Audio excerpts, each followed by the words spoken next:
à ma vie, il se réjouit.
La paix à notre Seigneur Jésus-Christ, au nom du Père, du Fils et du Saint-Esprit. Amen. Invoquons le Seigneur.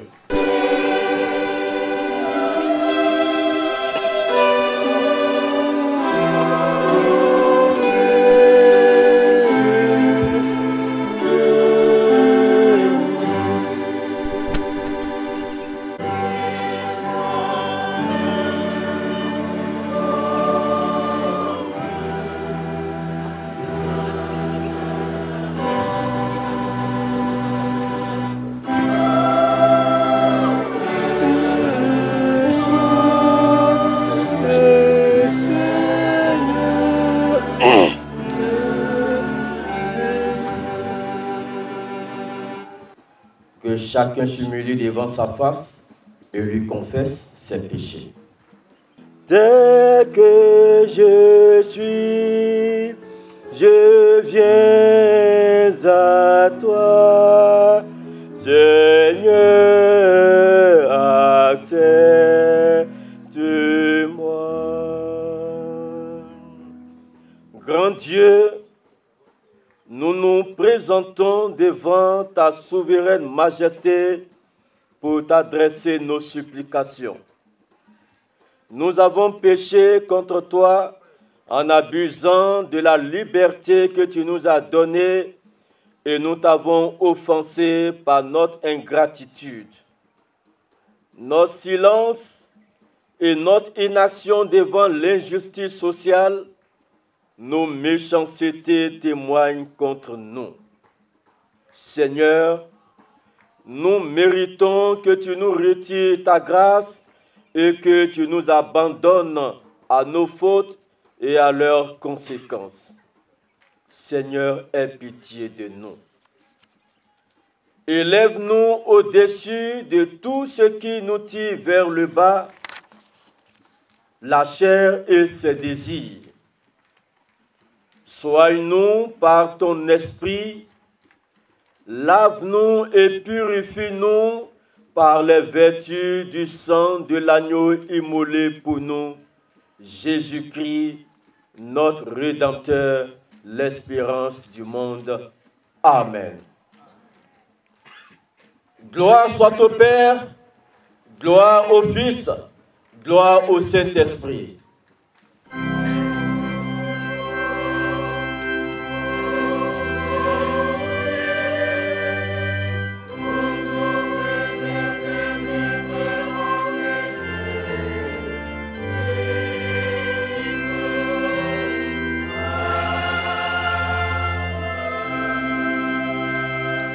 Peuple de Dieu, louez le Seigneur.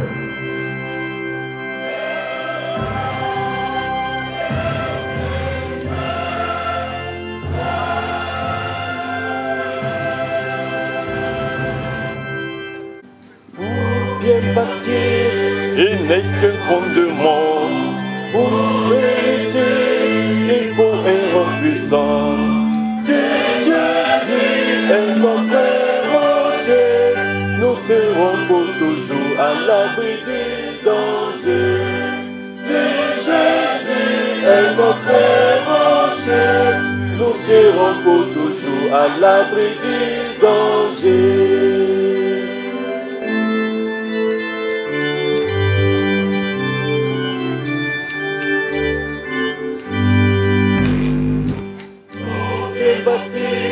Il n'est qu'un fondement. Pour réussir, il faut un roc puissant.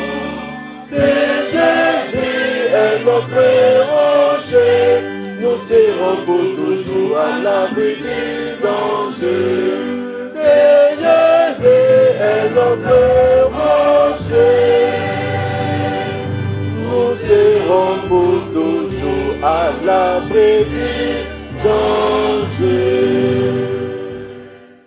Parle donc, Seigneur, tes serviteurs et servantes pour l'enseignement de leur foi et de leur perfectionnement en vue du ministère par Jésus-Christ, parole vivante. Amen. Bien mes frères et sœurs, pour la circonstance, nous avons un seul texte, Josué chapitre 24, verset 14 jusqu'au verset 16, que nous allons lire. Maintenant, craignez l'Éternel et servez-le avec intégrité et fidélité. Faites disparaître les dieux qu'ont servi vos pères de l'autre côté du fleuve et en Égypte, et servez l'Éternel. Et si vous ne trouvez bon de servir l'Éternel, choisissez aujourd'hui qui vous voulez servir, ou les dieux que servaient vos pères au-delà du fleuve, ô les dieux des Amoréens dans le pays desquels vous habitez. Moi et ma maison, nous servirons l'Éternel. Le peuple répondit et dit, loin de nous la pensée d'abandonner l'Éternel et de servir d'autres dieux. Parole du Seigneur. Amen.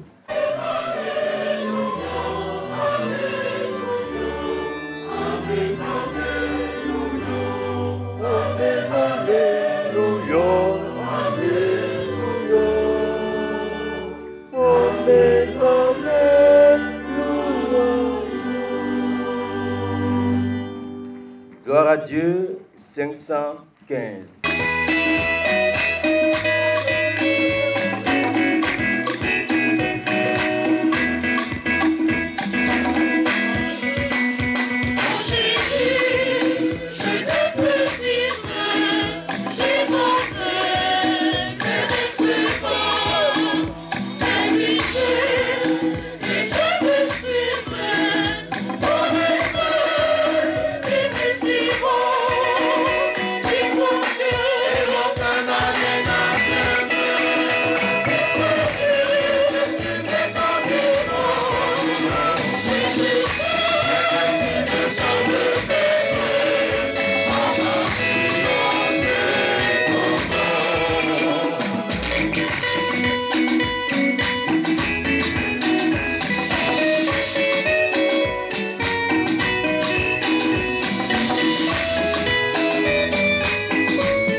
Seigneur, Dieu de l'univers, Maître du ciel et de la terre,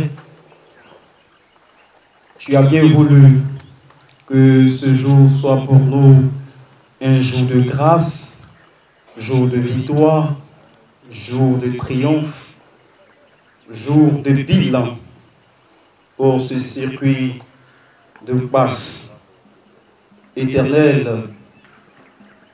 Au terme de nos assises, nous voici rassemblés pour recevoir de ta part instruction pour continuer la suite de cette année ecclésiastique.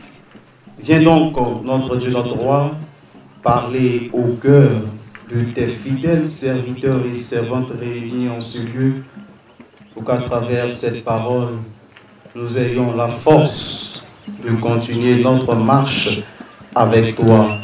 Au nom de Jésus-Christ de Nazareth, le ressuscité, que nous avons prié. Amen. Et mon cœur n'a rien à craindre, puisque tu me conduiras. Je te suivrai sans me plaindre, en m'appuyant sur ton bras. Et mon cœur n'a rien à craindre, puisque tu me conduiras. Je te suivrai sans me plaindre, en m'appuyant sur ton bras. Bien-aimés, soyez salués dans le nom précieux de notre Seigneur et Sauveur Jésus-Christ. Amen. Soyez bénis dans le nom précieux de notre Seigneur et Sauveur Jésus-Christ. Amen. Peuple du circuit de passe, est-ce que tu peux te lever et acclamer fortement le Seigneur pour la victoire qu'il te donne? En ce jour béni, il te donne la victoire. Et tu marches dans cette victoire. Tu marches avec assurance. Tu marches avec intégrité. Tu marches avec loyauté. Ce matin, nous venons de lire un texte tiré de l'Ancien Testament, précisément dans le livre de Josué, en son chapitre 24, le verset 14 à 16. Oui, nous voulons donc relever le thème de notre message en ce matin, qui se trouve au verset 15, qui dit « Moi et ma maison, nous servirons l'Éternel. » Moi et ma maison, nous servirons l'Éternel. C'est le verset qui nous servira d'appui. Et donc, bien-aimés, pour cette circonstance, notre message s'articulera autour de 3 grands points. Le premier point, l'introduction que nous allons donner à notre message. Le second point, quelles sont les circonstances dans lesquelles Josué, serviteur de l'Éternel, a prononcé cette parole et quelles sont donc les implications de cette déclaration pour nous chrétiens d'aujourd'hui. Tels seront les 3 points que nous développerons au cours de notre message. Bien-aimés, il faut rappeler que le livre de Josué marque le premier livre des livres historiques, le premier des livres historiques, et il s'agit du successeur de Moïse. Moïse donc changea le nom de Josué, auparavant appelé Osée, qui signifie sauve, où il donne la victoire, où il libère, en Josué, qui signifie le Seigneur sauve, ou celui qui donne la victoire, ou celui qui libère. Le livre raconte donc en détail, bien-aimés dans le Seigneur, la conquête du pays de Canaan et l'installation de toutes les tribus en terre promise au prix des guerres et de violences multiples.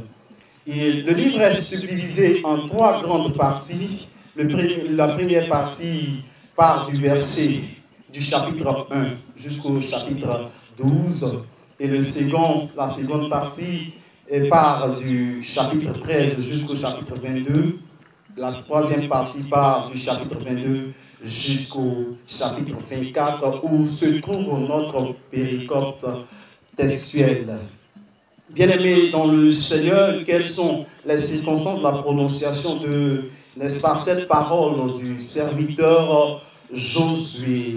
Il faut rappeler avant tout propos que Josué donc était le serviteur qui a suivi Moïse durant sa jeunesse.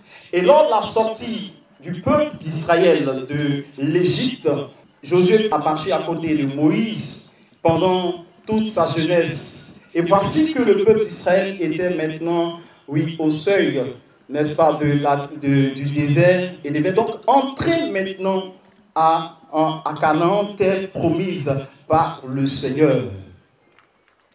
Josué donc va recevoir de la part de Dieu l'assurance pour entrer en conquête. Josué donc symbolise un conquérant de la terre occupée, mais promise par l'Éternel. Il est donc un général qui se met au devant du peuple pour amener, oui, ce peuple à acquérir, n'est-ce pas, l'héritage promis par le Dieu vivant. Alléluia. Et donc, durant cette marche, Moïse a coaché Josué. Josué donc va remplacer, oui, son prédécesseur.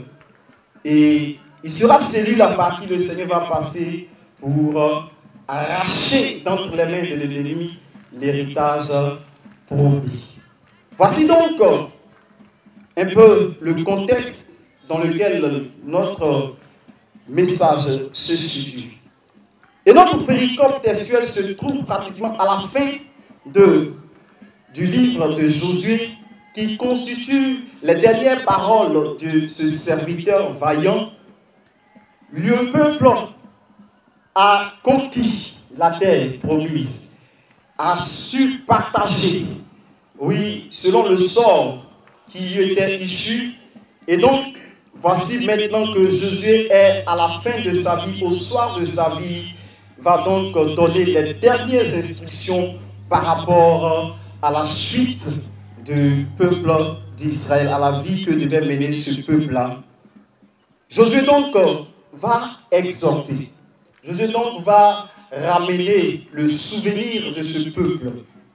Il va dire, moi et ma maison, nous servirons l'Éternel. Pourquoi Josué donc va prononcer cette parole? Le peuple de Dieu, le peuple d'Israël choisi, s'est révolté à plusieurs reprises en présence de Josué. Et Josué savait que ce peuple était un peuple rebelle. Josué savait qu'après son départ, ce peuple allait se détourner de la face de Dieu. Josué savait que s'il ne laissait pas des consignes fermes, ce peuple allait tourner le dos au Dieu Tout-Puissant.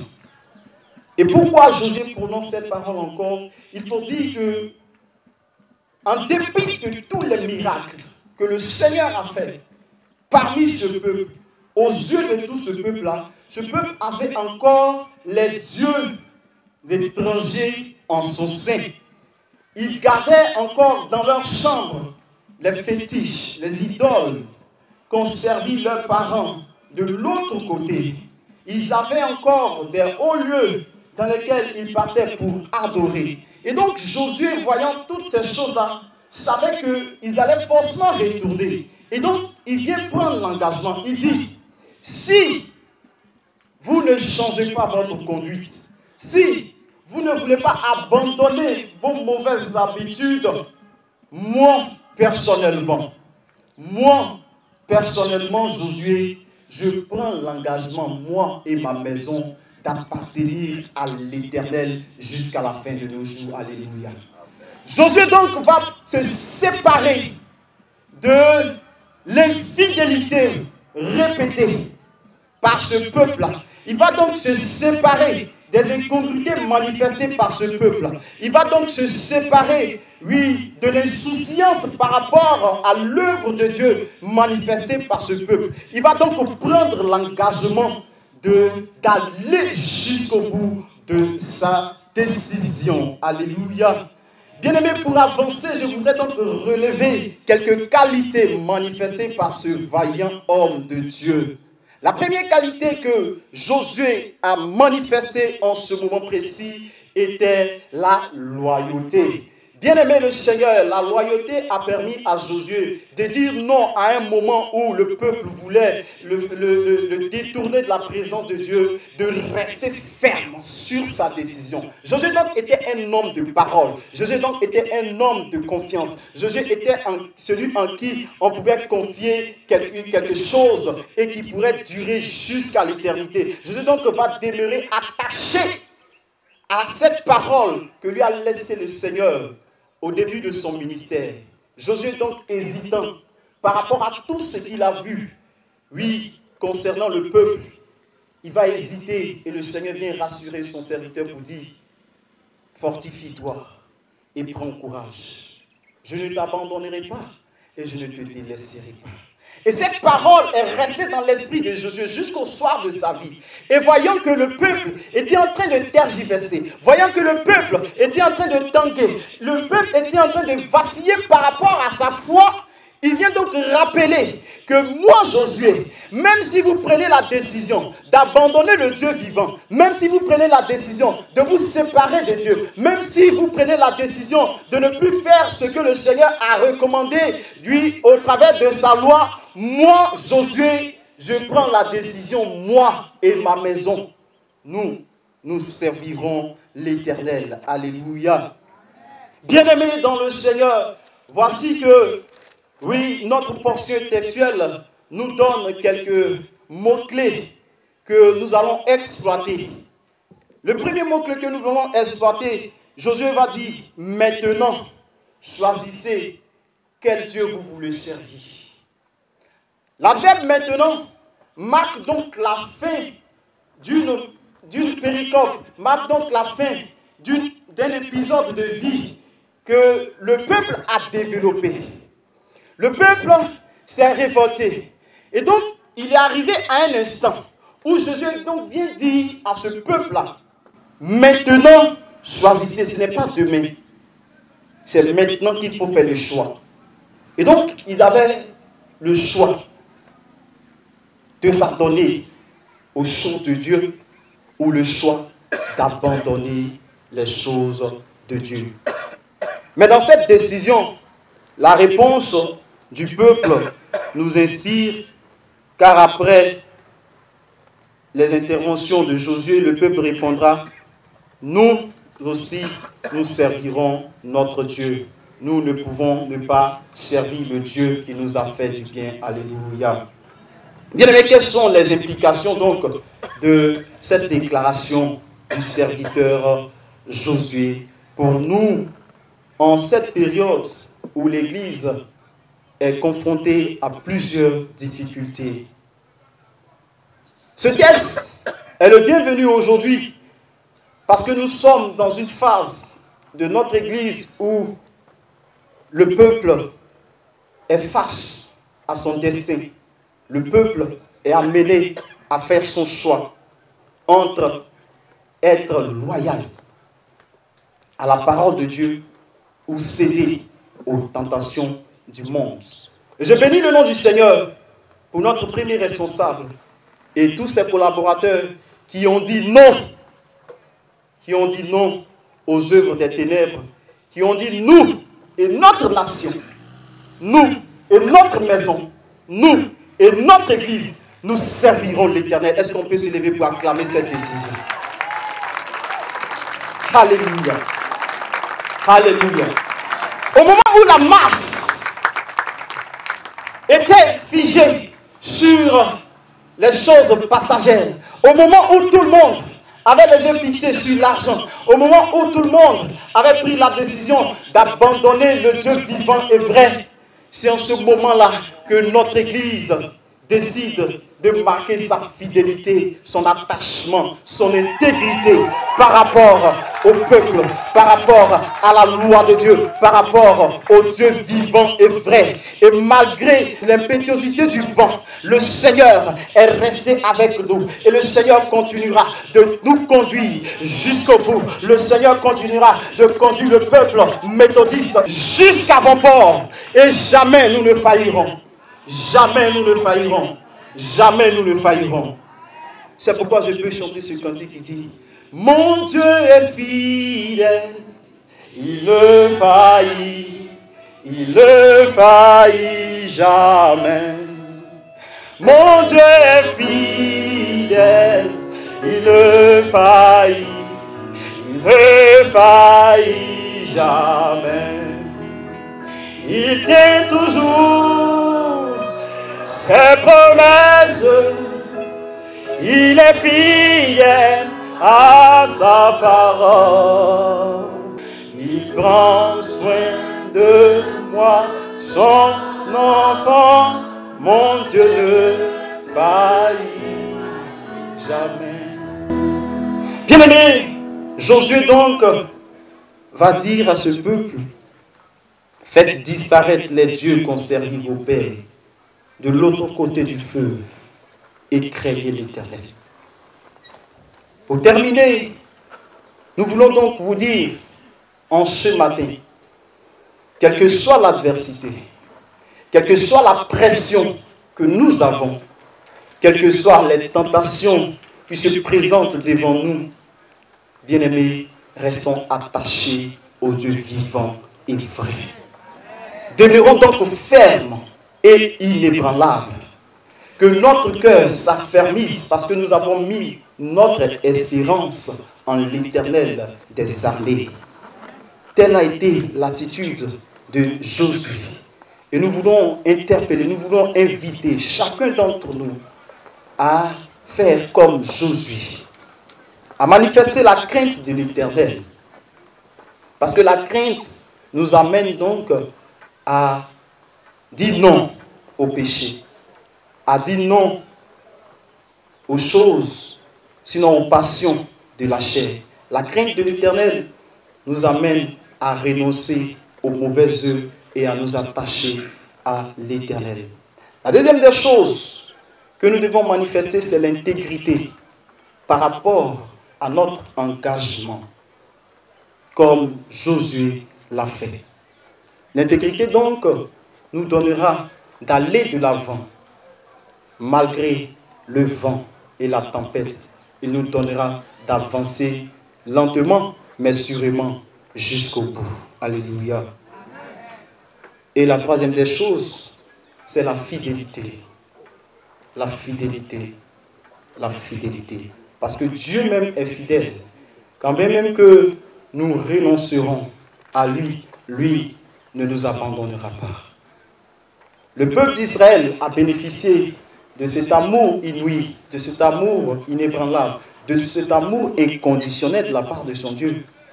En ce sens que, quand bien même que le peuple a péché contre l'Éternel, l'Éternel est allé dans son péché pour le retirer des griffes de l'enfer. Laisse-moi te dire en ce matin, même si tout semble noir autour de toi, le Seigneur est toujours présent. Le Seigneur est toujours là. Le Dieu que tu as décidé de servir jusqu'à la fin de tes jours est là. Il ne t'abandonnera pas. Son silence ne veut pas dire qu'il n'est pas là. Bien au contraire, il est tout présent.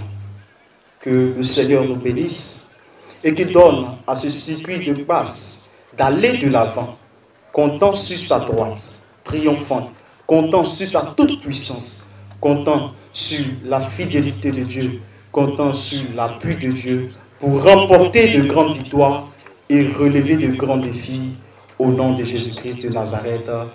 Amen. Moi et ma maison, moi et mon circuit, tous nous puissions t'adorer et te servir. Amen. Veuillez vous lever et dans la communion de l'Église universelle, confessons la foi chrétienne et disons ensemble: je crois en Dieu, le Père Tout-Puissant, Créateur du ciel et de la terre. Je crois en Jésus-Christ, son Fils unique, notre Seigneur, qui a été conçu du Saint-Esprit et qui est né de la Vierge Marie. Il a souffert sous Ponce Pilate, il a été crucifié, il est mort. Il a été enseveli, il est descendu aux enfers. Le troisième jour, il est ressuscité des morts, il est monté au ciel, il s'est assis à la droite de Dieu, le Père Tout-Puissant. De là, il viendra pour juger les vivants et les morts. Je crois au Saint-Esprit, je crois à la Sainte Église universelle, la communion des saints, la rémission des péchés, la résurrection de la chair et la vie éternelle. Amen. Le Seigneur soit avec vous.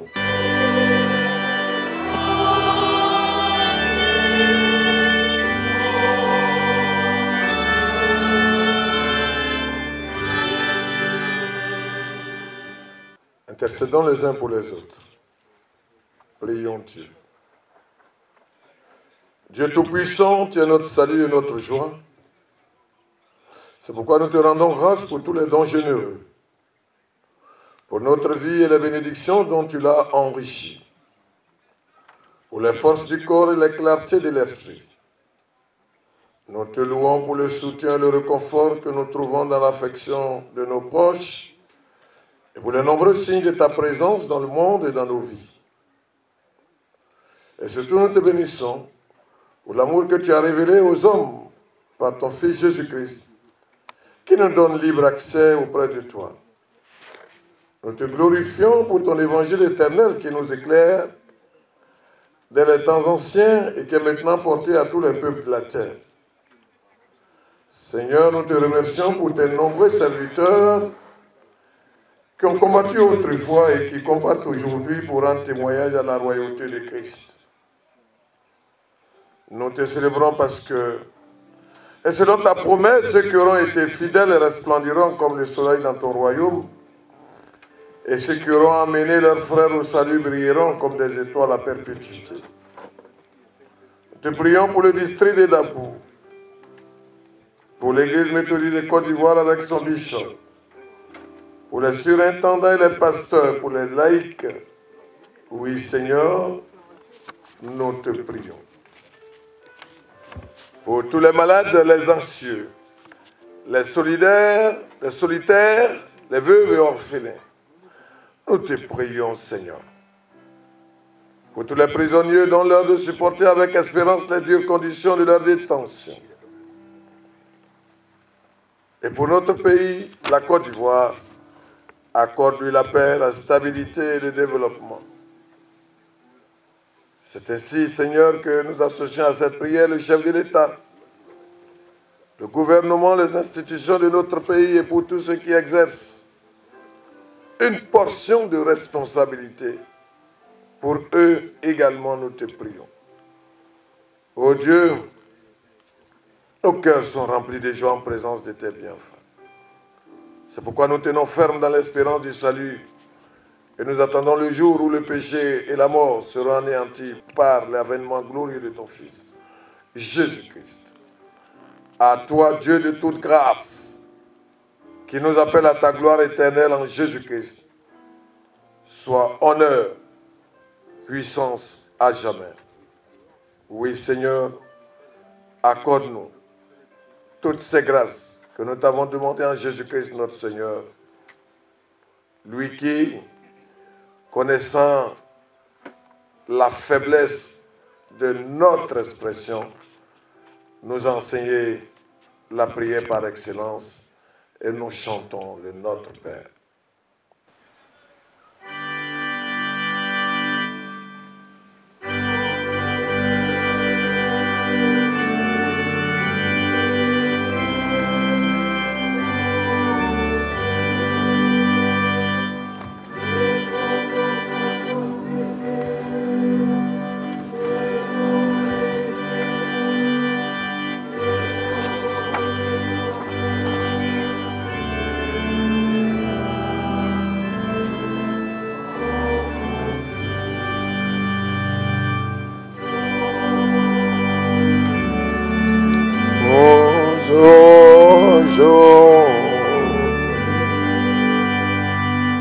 notre pain de ce jour.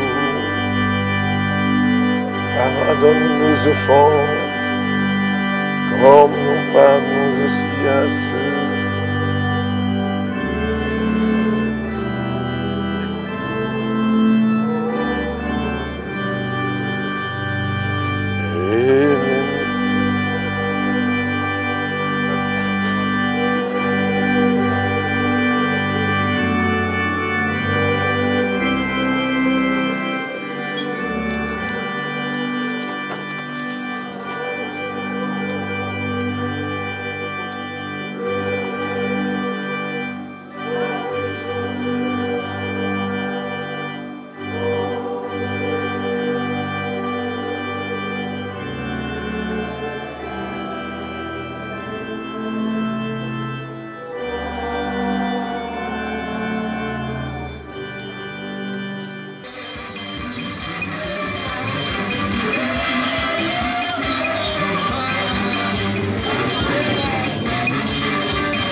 ta main est vide, mais tu retires ta grâce.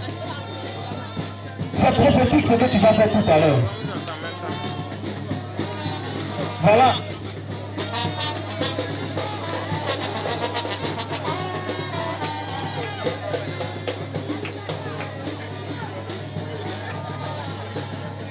Pendant que tu seras en train de te déposer dans la corbeille, ta main est remplie. Et quand tu vas retirer ta main, elle paraît vide. Mais c'est en ce moment-là que tu arraches ta grâce, tu arraches ta bénédiction. C'est en ce moment-là que tu arraches ta bénédiction.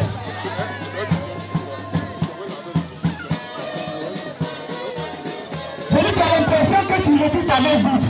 Mais la main n'est pas vide. C'est en ce moment-là que tu retires ta bénédiction. Je dis, pendant que tu es en train de retirer ta main, c'est ta bénédiction que tu arraches cette main de l'ennemi. Sois venu au nom de Jésus. Viens récupérer ta grâce.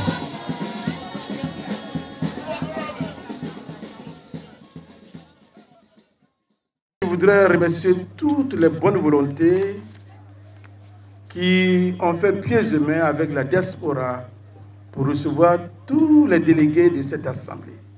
Vous avez fait beaucoup. Que le Seigneur vous soit en grâce. Mais nous voulons remercier enfin et féliciter la télévision Méthodiste Espérance, qui est représentée et qui a pris toutes les images depuis le début jusqu'à la fin.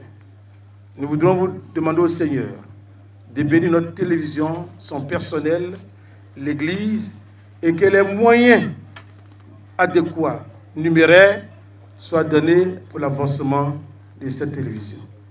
À toutes et à tous, bonne fête.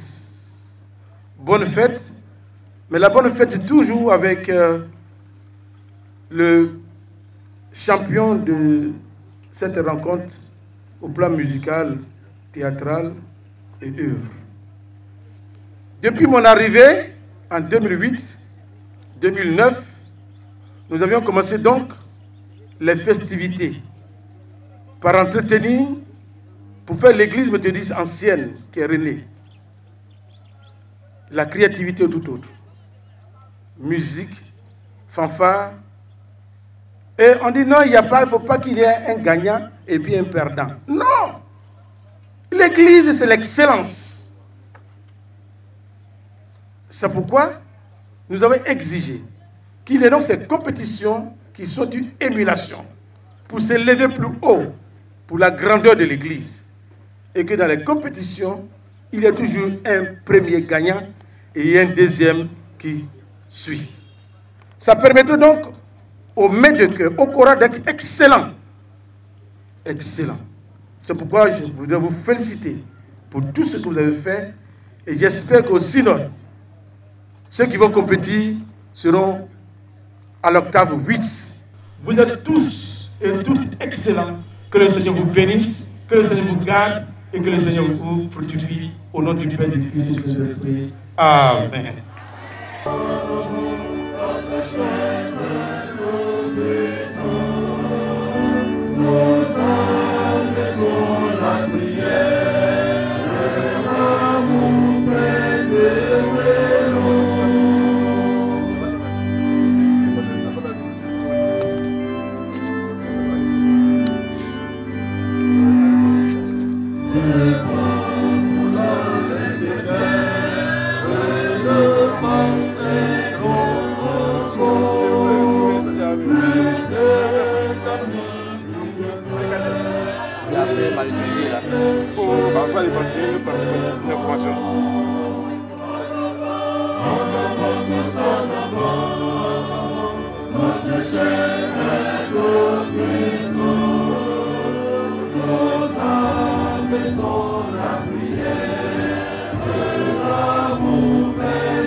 De Dieu recevons la bénédiction.